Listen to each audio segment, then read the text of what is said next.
천국이 없다면 우리 다 여기 천국에서 만나야 되겠죠. 만약에 여기서 못 만나면 어떻게 되는 거예요? 지옥이죠.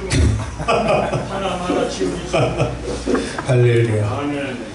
자, 오늘 하나님 말씀이 에베소 4장 22절부터 24절 성경 봉독을 오늘 안 했습니다. 자, 그냥 이 22절, 24절 그 새 사람과 옛 사람을 설명하고 있습니다. 그럼 새 사람은 뭐고 옛 사람은 뭐냐? 이게 중요하죠. 그 옛 사람을 저도 이제 그 성경을 보면서 과연 옛 사람은 뭐고 새 사람은 무엇일까 고민을 많이 합니다. 이 공부 저 공부 다 해도 새 사람은 뭔지 모르겠고 옛 사람이 뭔지 모르겠고, 근데 어느 날 기도를 참 많이 했습니다. 하나님, 옛 사람은 뭐고 새 사람은 뭡니까? 오랜 세월 기도한 결과 옛 사람을 가르쳐 주시는데, 우리 모태로부터 죄를 가지고 태어났어요. 그래서 우리가 눈을 뜨고 부모를 만나고 보고 듣고 배운 것이 우리 이 하드디스크에 저장이 되죠. 우리가 인생 살면서 저장해 놓고 살았던 거, 그것이 옛사람이더라고. 그 옛사람은 어떤 삶을 사냐면 늘 이웃과 반목을 만들어. 불협화음이 항상 나타나죠. 그게 사도 바울이 육체의 소욕을 설명하고 있죠. 늘 우리가 분쟁이 나고 당을 짓고, 이게 누구의 삶이냐면 그게 옛사람의 삶입니다. 우리 안에는 두 마음이 공존하고 있죠. 하나는 하나님을 익힌 것이 저장되어 있습니다. 또 하나는 세상 살찌게 저장해 놓은 것이 있어요. 늘 두 마음이 나를 지배합니다. 근데 하나님이 좀 더 세야 되는데, 하나님이 쓸 때는 모세의 손이 올라가. 근데 인간 생각이 들어갈 때는 뭐가 되냐면은 늘 내가 주체로 살아갑니다. 중요한 것은 내가 주체로 살아가느냐, 아니면 하나님을 앞장세우고 살아가느냐. 거기에 이 사도 바울이 오늘 그렇게 설명하고 있습니다. 새 사람이라는 것은 이 주님이 우리 안에 오셨죠. 우리 다 성령으로 우리 마음에 성전 삼고 주님이 계시다는 것을 설명합니다. 그러면 옛사람은 늘 나를 어디로 데려가냐면 죄 아래로 나를 늘 데리고 간다. 그 옛사람을 하나님의 사람이 주님의 능력으로 옛사람을 잡아야 되는데, 누가 주체로 살아가냐면 옛사람이 살아가는 것을 저는 늘 고민하고 살아왔어요. 왜 그러냐면 십자가를 그게 뭔지 모르겠더라고. 죽어야 된다고 말을 하고 살았는데 죽는 게 과연 무엇인가? 죽어야, 그 죽는다는 것은 옛사람이 죽는 걸 설명하고 있습니다. 근데 옛사람이 날마다 내 생각이 너무 크니까 하나님도 제껴놓더라고. 내가 앞장서 가니까. 그러면서 그럴 때는 늘 내가 야단을 받죠. 혼이 나고. 그래 결국은 바울 사도는 그 옛사람이 주체로 살아갈 적에 늘 설명합니다. 자기는 은혜를 받지 못할 적에는 나는 핍박자요, 나는 판단자요, 나는 폭행자다 라고 자신을 설명합니다. 그런데 은혜를 알고 났더니, 은혜를 어디서 받았죠? 담에색 도상에서 사도 바울은 은혜를 받습니다. 주님을,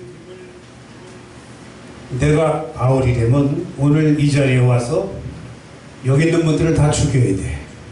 감옥에 집어야 되고, 그런 마음으로 이 자리에 딱 왔는데, 사람 안에 주님이 계시다는 것을 발견합니다.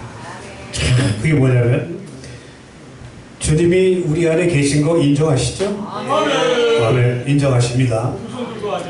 그러면 사도 바울, 내가 바울의 입장이 되면 우리 모성춘 목사님을 내가 죽여야 돼. 죽여야 되는데 모성춘 목사님 안에서 어떤 분이 나타나냐면 주님이 나타나신 거예요. 아멘. 주님이 계신 게 발견이 되버린 거예요. 그러니 지금까지 자기가 이웃을 핍박하고 판단하고 사는 것이 누구를 핍박한 거예요? 예수. 주님을. 왜 나를 핍박하냐? 주님이 이렇게 설명하죠. 바울은 주님을 핍박하지 않았어요. 누구를? 믿는 자들. 여기 믿는 자들을 제가 핍박을 했어요. 그것은 주님이 나를 핍박한 거다라고 설명합니다. 아멘. 그래서 그때부터는 바울은 도리어 죽는 자의 삶으로 전환이 되죠. 십자가를 이제 지겠다라고 설명합니다. 십자가를 진다는 것은 새 사람으로 가는 과정이 십자가가 전제 조건이죠. 우리 목사님들 십자가들 다 접으셨죠? 아멘. 아, 접으셨나 봐. 누가 죽입니까? 결국은 사람이 나를 힘들게 하고 핍박한 것이 그 뒤에 누가 있었다? 야, 이게 설명이 안 되나 봐요. 요셉을 설명하겠습니다. 요셉을 하나님이 인신매매합니다. 감옥에 보내요. 여자의 유혹을 뿌리칩니다. 그리고 모든 그 파란반장의 삶 뒤에는 나를 이리로 보낸 것은 형들이 아니고 누구다? 하나님이다 라고 설명합니다. 창세기 45장 8절에 나를 이리로 보낸 것은 하나님이었다라고 설명합니다. 그럼 누가 원수죠? 말씀을 안 하시네. 누가 원수야? 내가 어디 가서 여쭤보면 입을 닫더라고 다들.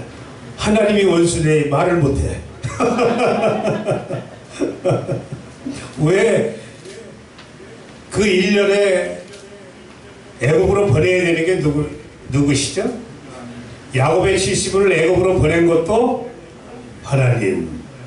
광야로 끄집어낸 것도 가나안 땅 데려간 것도 하나님. 그 원수 덩어리 하나님이시잖아.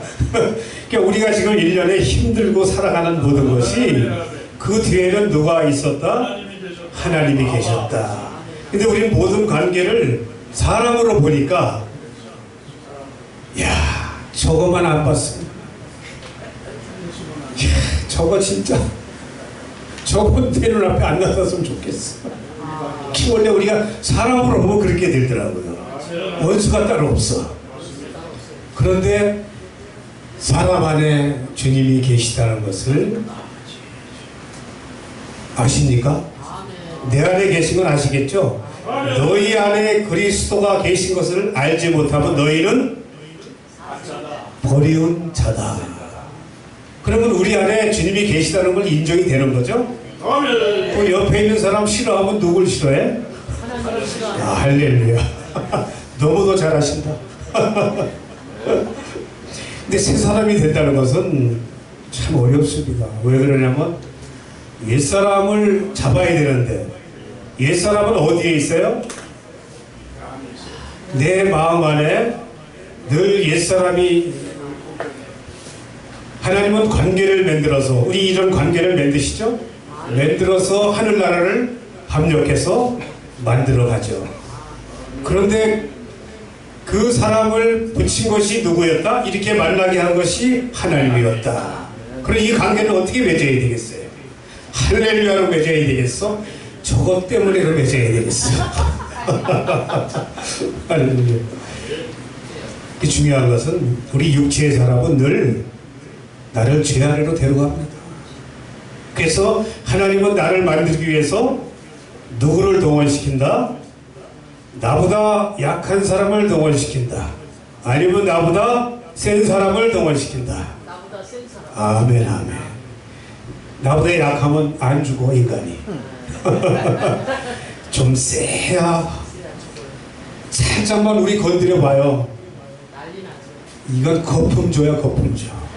오직 했으면 야곱에게 하나님 뭐라 그래? 지렁이 같은 야곱아. 그러니까 우린 나 조금만 건드려 보세요. 이건 거품조가 따로 없습니다. 그러니 그런 인간들을 하나님은 불러 모아 주셨어.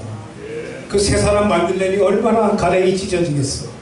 우리 하나님이 찢어져. 인간이 죽질 않으니까. 그래서 예수님이 오실 목적은 바로 거기에 있습니다. 십자가. 십자가를 져야만이 새 사람으로 갈 수 있고, 십자가라는 것은 내 생각을 내려놓는 것이 십자가죠. 근데 내 생각을 내려놓을 수가 없어요. 왜 그러냐면 늘 내 생각이 누가 나 건드리면 내 생각이 불쑥 올라오니까. 근데 그 관계를 맺게 한 게 누구였다? 하나님이었다. 원수를 만나게 한 것도 하나님이었습니다. 왜? 누구 때문에? 나를 만들기 위해서 하나님은 그런 센 사람을 붙였다. 붙여서 나를 방앗간으로 집어연다. 요셉을 방앗간으로 집어여서 애굽의 치자로 만드시는 하나님.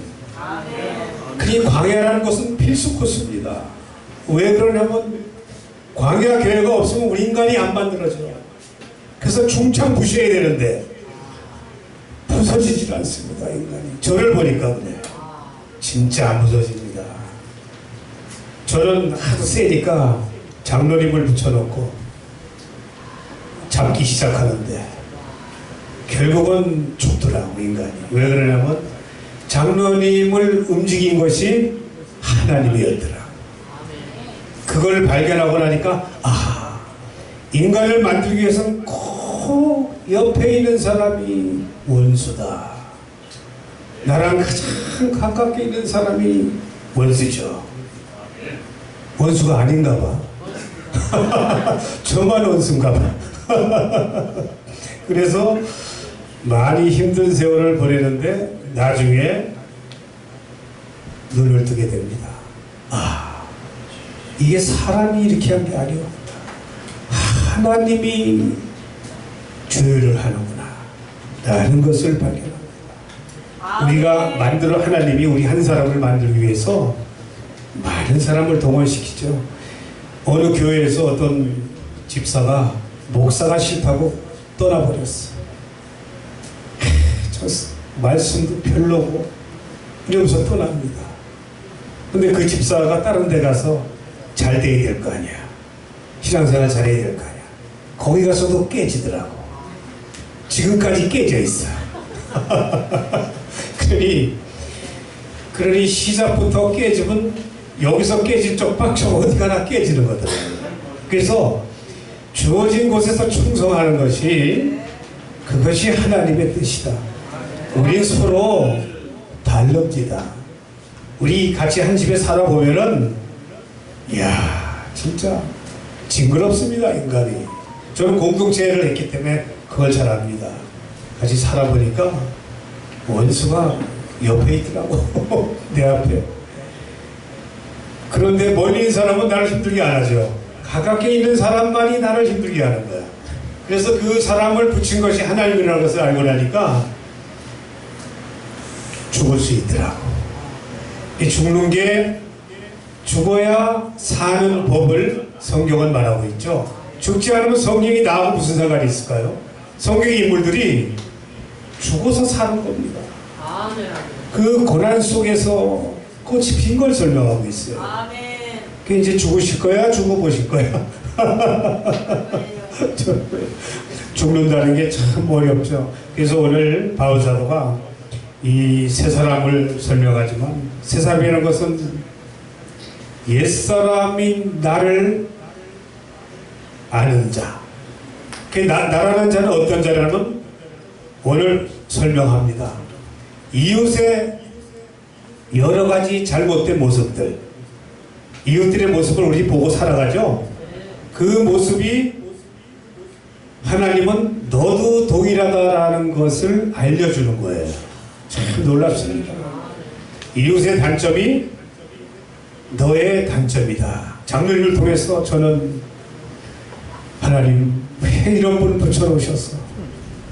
왜? 이유가 뭡니까? 하나님이 가르쳐 주신 게, 야, 너도 똑같은 자다.